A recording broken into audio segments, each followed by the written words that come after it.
Okay, I know you've been challenged, so let me ask you, what are you going to do in searching your own heart and the heart of your church?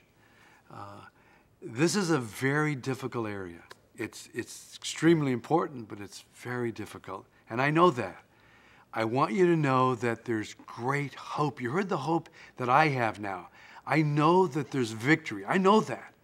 But in the process, depending on where you are, it may get messy. But through it all, it's worth it. There's nothing like knowing the truth and the truth setting you free. And as a leader, we know that you have many leaders under you serving.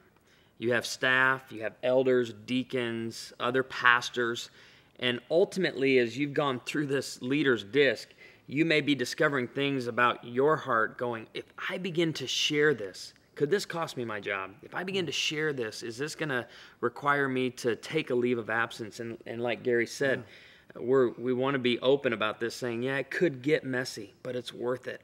It's worth it to say it is time to come clean. It's time to be freed from this.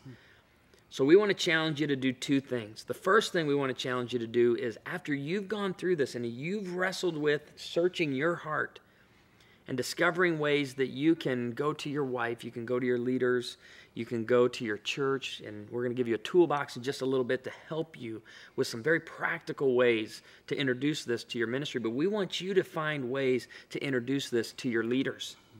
Bring a copy of this to all of your staff, your leadership team. Go through it together. You're not alone in this. There are men on staff, women on staff of your church who are struggling with the same thing. You go through this together. The second thing we want to challenge you to do is to pray about ways to bring this into your church. Do we not have a great God, a faithful God? I continually find him so faithful in my life. James 1, if you lack wisdom, insight, he'll lead you to the word you need. He'll lead you in what you even need to be praying for.